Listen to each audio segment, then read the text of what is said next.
Yung mga nakikita ko, awayan, mga edukado, ang tingin nila sa mga artista masyadong mababa. Kami may magagandang kapuso-puso para sa ating mga kabayan. Ano ba ang purpose ng isang senador? Ginulat ni Comedian TV host Willie Revillame ang publiko nang mag-file siyang ngayong araw ng Martes, October 8 ng kanyang Certificate of Candidacy para sa halalan ngayong taon. Tatakbo si Willie bilang independent senatorial aspirant. Dumating si Willie Revillame sa Manila Hotel tent ilang minuto bago ang pagsasara ng COMELEC.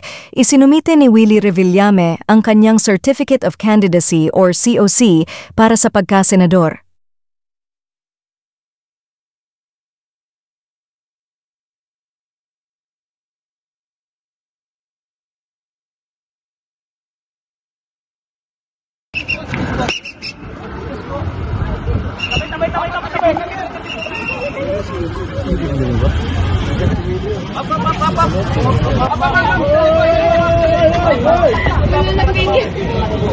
Ay, tinayos ako. Hindi pa na po yung kailangan. Lang po tayo. Pasuyo lang po, ma'am. Pasensya na po, pasensya na po. Ma'am, lang po ah. Yung mga nakikita ko, awayan, mga edukado, ang tingin nila sa mga artista masyadong mababa. Kami may magagandang kapuso-puso para sa ating mga kabayan. Ano ba ang purpose ng isang senador? Hindi ako abogado, hindi ako nakatapos, pero ang purpose dapat ng bawat senador, bawat public servant, bawat namumuno sa anumang local government, mabuting puso ang meron ka. Ano dapat mong inisip lagi mga kababayan mo?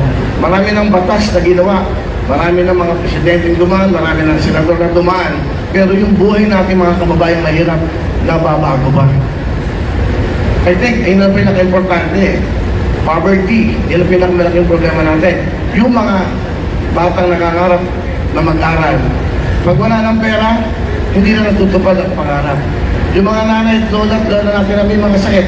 Alam mo, for 21 years na ako'y nasa daily show, lagi ang bulong sa akin ng nanay, lola, lahat. Yung bili ng gamot, bili. Yung asawa ko may sakit, bili na pamatrikula ng anak. Puro lahat ng iyan ang nadidinig for 21 years ng mga kababayan. For 21 years, yung mga magbubulong sa akin na ganyan, hindi naman ho na bagong buhay.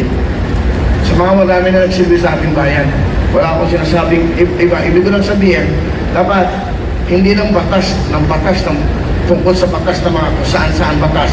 Batas ng mga mahihirap ang kailangan natin. Paano magbibigyan ng magandang buhay ng ating mga kababayang mahihirap? Mga batang nangangarap na walang pambili ng libro, walang sapatos, walang pangmatrikula. Yan, yung mga lola at na nanay natin na walang pambiling gamot. Yan, lagi niya lang reklamo natin kababayan. Dapat sa Senado, may batas para sa ating mga kababayan.